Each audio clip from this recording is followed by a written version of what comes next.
guys, I'm Kaushal and I welcome you to one. तू कर ले आवाज की है यार. So hey guys, I'm Kaushal and I welcome you to one more master action. So guys, जैसे कि मैंने अपनी पिछली मतलब पिछली 4-5 वीडियोस में कहा था कि मैं BSc पे लेके आऊँगा. लो जी आ गई है ऑन पब्लिक डिमांड.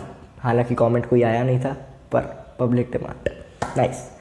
तो आज हम सिर्फ ओवरव्यू देखेंगे, ठीक है. ये चीज़ें होती हैं इसमें, और जो आने वाली वीडियोस होंगी उसमें हम कोई पर्टिकुलर टॉपिक, जैसे फॉर एग्जांपल मैथ्स पे, फॉर एग्जांपल फिजिक्स पे, फॉर एग्जांपल CS पे, राइट.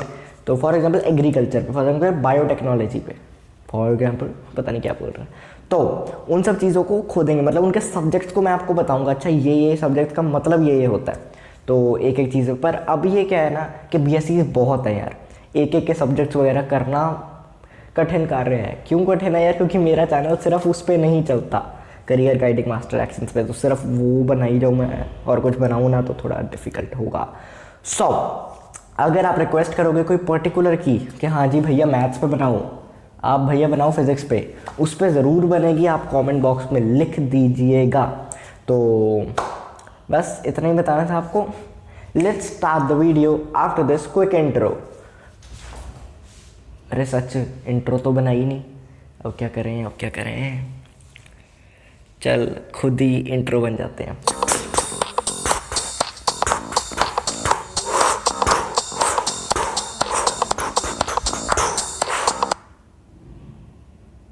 चल सर गया. BSc stands for Bachelors of Science, right. तो BSc stands for Bachelors of Science. अब इसमें क्या क्या चीज़ें हैं वो सब हम डिस्कस कर लेते हैं. तो अभी नाम ही डिस्कस किया, right. It is an under graduate course, it is an UG course. अब UG क्या चीज़ है यार? ये होता है अंडर ग्रेजुएट, मतलब जो आप 12th के बाद सीधा अपना परस्यू कर सकते हो, जो कोर्स आप 12th के बाद परस्यू कर सकते हो, ठीक है. एक होता है PG मतलब जो नीट के बाद देते हैं, राइट. उसे हम नीट UG भी होता है, नीट PG भी होता है, समझ रहे हो. तो MBBS के बाद जो देते हैं वो होता है नीट PG. ओके, तो अभी हम उसमें नहीं घुसेंगे, इतना हमें समझ में आ गया. अब भैया एडमिशन कट ऑफ कितनी जाती है, क्या क्या होता है, जल्दी बताओ. देखो यार, आपके 12th में PCM और PCB स्ट्रीम होनी चाहिए, ठीक है. साइंस में कोई भी हो पर इन दोनों में से ही होनी चाहिए, राइट. आप कॉमर्स वगैरह वाले नहीं ऑप्ट कर सकते. अब हमने इतना समझ लिया. भैया परसेंटेज कितनी चाहिए बोर्ड्स में यार आपके 45% से भी चले. अरे इतने तो आ ही जाएंगे, क्या बात कर दी भैया आपने. देखो यार आ तो जाएंगे, बट इससे पहले कि आप कोई डिसीजन लो, इसके एडमिशन प्रोसेस को समझो. एडमिशन प्रोसेस क्या है यार? 2 तरीके से होता है. एक होता है डायरेक्ट और दूसरा होता है एडमिशन थ्रू एनी, मतलब जैसे फॉर एग्जांपल अगर BITS में जाना है तो क्या आपको देना पड़ता है BITSAT. तो उस कॉलेज का अपना कोई एग्ज़ाम होगा, ठीक है. उनका अपना कोई एग्ज़ाम होगा, उन बेसिस पे आपको लिया जाता है. अब आप कहोगे एग्ज़ाम, अच्छा वो थोड़ा मुश्किल है, पर भैया डायरेक्ट पे मिल रही है तो मुझे तो मिल ही जाएगी. देखो यार, अगर इतना आसान होता, क्योंकि इससे अब कई मोस्ट बच्चों के आ ही जाते हैं, तो डायरेक्ट एंट्री मिलना मुश्किल है. समझो, डायरेक्ट एंट्री आपको कैसे मिलती है यार? मेरिट के बेस पे. किसके? मेरिट, मतलब कि जितने टॉप 300-400 होंगे इंडिया के, उनको उठा लिया जाएगा और उनको कॉलेज दे देंगे, सबसे बढ़िया वाला. उससे कम बच्चों को, उससे थोड़ा नीचा कॉलेज, नीचा मतलब कि समझ रिटर्न ऑफ इन्वेस्टमेंट उतना ना होना, वो सब चीज़ें. तो ऐसे होता है. तो आपको परसेंटेज अच्छी चाहिए. हाँ, यहाँ पे आप हो सकते, आपको मिल जाएगा, बट आपको अच्छा चाहिए, राइट. आपको कुछ अच्छा कॉलेज चाहिए. अच्छे के लिए उतने नंबर ज़्यादा लेके आओ, तभी आप मेरिट लिस्ट में टॉप पे आओ, राइट. तो इतना आपको समझ में आ गया होगा. अब बात करें यार इसके पैसे कितने देने पड़ते हैं. तो 30K to 90K के बीच में इसकी फ़ीस होती है, राइट. तो फीस, अब ये फ़ीस ना तो यार एक सेमेस्टर की है ना एक साल की है, ये पूरे कोर्स की फ़ीस है. पहले आपको हो सकता है लग रहा हो ज़्यादा है, बट पूरे कोर्स की फ़ीस है भाई. ये पूरे कोर्स की मैं हमेशा गलत बोलता हूँ, I don't know why, but 30K to 90K, right.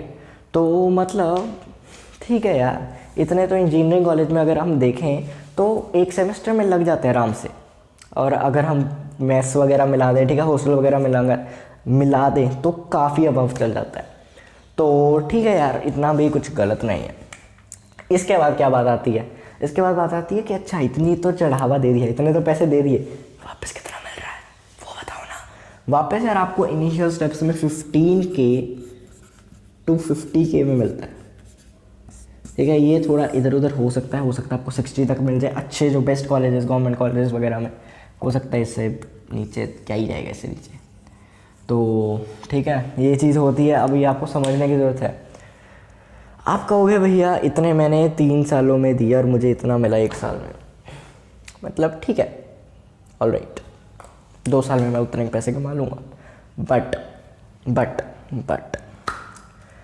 आपको यार क्या चीज़ होती है कि अब बीएससी में आपको एक चीज़ पहले बता देता हूँ इसे समझाने से, कि बीएससी यार 2 टाइप्स की है।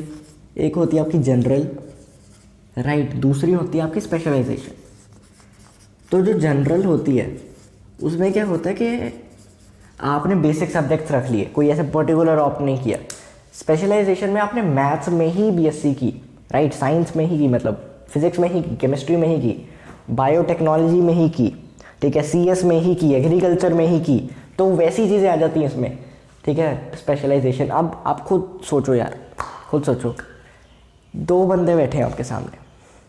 एक बंदा है जिसको हर चीज़ की थोड़ी थोड़ी नॉलेज है, और एक बंदा है जिसको जो चीज़ आपको चाहिए, जो सवाल का जवाब आपको चाहिए, उस सब्जेक्ट के बारे में बहुत नॉलेज है, बाकियों के बारे में नहीं है। तो आप किसके पास जाओगे? ऑब्वियसली जिसको आपके सब्जेक्ट के पास ज़्यादा नॉलेज है, बाकियों का क्या फ़र्क पड़ता है, राइट, तो उसके पास जाओगे। वैसे यार कंपनीज जो हैं मोस्टली जो स्पेशलाइजेशन उनके पास आएंगी, अच्छा बाकी सब्जेक्ट नहीं पता, फिर क्या हुआ, हमने जो कराना है उससे मतलब रखो, वो तो आता है ना तुझे, हाँ आता है, बस ठीक है फिर। तो जनरल से ज़्यादा फायदा स्पेशलाइजेशन वालों को होता है, पर ये नहीं कि जनरल वाले कुछ कर नहीं सकते, दैट्स नथिंग, ऐसा कुछ नहीं है। तो अब बात करते हैं थोड़ी सी स्पेशलाइजेशन की। स्पेशलाइजेशन जैसे मैंने बता ही चुका हूँ क्या ही बात करेंगे। मैथ्स हो गई आपकी, ठीक है, तीनों साइंस हो गई, बायोटेक्नोलॉजी हो गई, फूड साइंस हो गई आपकी, नर्सिंग हो गई आपकी, ठीक है, सीएस हो गई, एग्रीकल्चर हो गई, तो डिज़ाइनिंग हो गई, ये सब चीज़ें होती हैं। तो स्पेशलाइजेशन में ये सब होता है। अब अगर आप पर्टिकुलर, क्योंकि क्या होता है ना यार, अब आप नाम से चूज़ कर रहे हो, उसके अंदर के सब्जेक्ट्स आपको अच्छे नहीं लगते, तो कितना देर अपने आप को धक्का मार लोगे, कभी ना कभी रुक जाओगे। तो आपको वही चीज़ चाहिए यार जिसके सब्जेक्ट्स में आपको इंटरेस्ट हो। आपको 3 साल 4 साल निकालना, उसके बाद करियर भी अगर उसी में परस्यू करना है, विच इज़ मोस्ट प्रोबेबली करोगे, उस चीज़ से प्यार होना चाहिए, ठीक है। जो आपको सब्जेक्ट सिखाए जा रहे हैं वो चीज़ आपको मज़ा देती हो, हाँ यार ये और पढ़ना है, ये और पढ़ना है। तो अगर सब्जेक्ट के बारे में जानना चाहते हो, क्योंकि गूगल पे अगर देखोगे ना यार, उसके वर्ड्स काफ़ी भरे भरे हैं और हमें नाम से अच्छे से नहीं पता लगेगा। तो अगर जानना चाहते हो डिस्क्रिप्शन में कौन लिखता है, कमेंट बॉक्स में लिख दो, कमेंट कर दो, है वहाँ पे आपको आपका रिप्लाई मिल जाएगा, और नेक्स्ट वीडियो भी आएगी, ठीक है। अगर आपने कहा भैया सीएस के सारे सब्जेक्ट्स बताओ, सीएस के सारे सब्जेक्ट्स आएंगे, ठीक है। अगर कहोगे एग्रीकल्चर के सारे आएंगे, कोई भी कमेंट बॉक्स, बस। तो अब बात कर लेते हैं यार इंडिया के कुछ कॉलेजेस की जो बीएससी डिग्री हमें प्रोवाइड करती हैं, और जो अच्छे कॉलेज हैं, जो बेस्ट हैं, ठीक है, बेस्ट ऑफ द बेस्ट। तो मैंने यार यहाँ पे कुछ लिख दिए हैं आपकी कन्वीनियंस के लिए। एक सच बोलूँ, ये जो इसने बोला ना कन्वीनियंस के लिए लिख दिए हैं, इसको खुद नहीं याद हो रहे थे इसलिए इसने लिख दिया, ठीक है। ये बुद्धू बनाता समझ रहे बात को। ओके, तो सबसे पहले आता है यार आपका क्रिस्ट यूनिवर्सिटी बैंगलोर। तो अभी चिड़ियों को भौंक रहा है, चीख रहा है, क्या कहते हैं उसे, चीची करनी है। क्रिस्ट यूनिवर्सिटी बैंगलोर, राइट, ये काफ़ी अच्छी है। और उसके बाद आपका आता है Loyola college Mumbai, Hindu college, saint Xavier's college, ठीक है, मिरांडा हाउस, ये दिल्ली में है, ये मुंबई में है, ठीक है। तो ये सब चीज़ें होती हैं। अब ये दिल्ली में है, ये मुंबई में है, आपका ये हिंदू कॉलेज है, ये भी दिल्ली में है, ये न्यू दिल्ली में बेसिकली। ओके, तो हमें इतना क्लियर हो गया। अब भैया आपने पढ़ना बता दिया, सब्जेक्ट्स बता दिए कि अगले में मैं डिस्कस करूँगा, स्पेशलाइजेशन बता दी, कॉलेज बता दिए, पर मेन चीज़ तो बताई नहीं। क्या नहीं बताया है भैया आपने? ये तो बताया ही नहीं क्या क्या कि जॉब कहाँ लगेगी, है ना, पता तो होना चाहिए ना। अच्छा हमने इस फील्ड में जाना है तो काम का करेंगे भाई साहब, ज़रूर बताते हैं यार। तो अगला टॉपिक हमारे पास आता है कि एम्प्लॉयमेंट एरियाज़ कौन से होते हैं बीएससी ग्रेजुएट के लिए। तो आप यार अपनी पर्टिकुलर फील्ड में तो जा ही सकते हो, राइट। जैसे कि एग्रीकल्चर अगर आपने ली थी तो एग्रीकल्चर में तो जा ही सकते हो। अगर आपने बायोटेक्नोलॉजी ली थी स्पेशलाइजेशन में तो आप बायोटेक में जा सकते हो। हाँ, बट ये वाले क्या करें जिन्होंने कुछ लिया ही नहीं, या फिर ये कह लो जिन्होंने सब कुछ ले लिया जनरल। तो ये यार क्या कर सकते हैं। सबसे पहला जो और सबसे मेन जो कारण होता है बीएससी लेने का वो होता है रिसर्च में जाना। तो हाँ, ये भी जा सकते हैं, ये भी जा सकते हैं, बट बेसिकली यही जाते हैं क्योंकि क्या होता है ना, कोई पर्टिकुलर सब्जेक्ट चूज़ कर लिया, उसमें ही और एक्सप्लोर करना है। लेट्स एक्सप्लोर, याद है ना, लास्ट में लगा होता है हमेशा गुड। तो एक्सप्लोर करना होता है तो आप फॉरेस्ट सर्विसेज में भी जा सकते हो, ठीक है, फूड इंस्टीट्यूट्स में भी जा सकते हो, ठीक है, थोड़ा न्यूट्रिशनिस्ट टाइप काम हो सकता है आपका, हो सकता है, होगा नहीं। उसके बाद आप इंस्टीट्यूट्स में जा सकते हो एज अ टीचर, राइट, और आप टेस्टिंग लैब्स में जॉब कर सकते हो, वो सब चीज़ें होती हैं। सो हॉस्पिटल्स में भी काफ़ी वैकेंसीज होती हैं फॉर बीएससी ग्रेजुएट्स। एंड बाकी एक्सप्लोर करो यार, एक्सप्लोर करो। सब्जेक्ट्स के बारे में पूछना है और कोई पर्टिकुलर सब्जेक्ट्स का पर्टिकुलर स्कोप क्या है, comment down below. And I hope आपको आपके सारे आंसर्स मिल गए होंगे या फिर नहीं भी मिले होंगे, क्योंकि it was just an overview. अभी और वीडियोज़ आएंगी इसके बारे में। तो अगर आपको वीडियो हेल्पफुल लगा हो तो अपने दोस्तों के साथ शेयर ज़रूर कीजिएगा जो अपनी साइंस स्ट्रीम में हो, साइंस स्ट्रीम में हैं, या फिर अभी स्कूल में ही उनको कुछ पता ही नहीं है। अगर कुछ पता ही नहीं है तो मेरी पूरी मास्टर एक्शन ही शेयर कर दीजिएगा, क्या एक वीडियो करोगे। और अगर आपने मास्टर एक्शन खुद भी नहीं देखी है भाई साहब तो देखो ना, देखो। ओके, तो तब तक के लिए जाते हैं। अगर आपको वीडियो अच्छी लगी हो तो वीडियो को शेयर कीजिएगा एज आई टोल्ड। एंड अगर ट्राई करोगे तो ही आए, बैठे रहोगे तो सर के ऊपर से निकल जाए। नमस्ते, जय हिंद।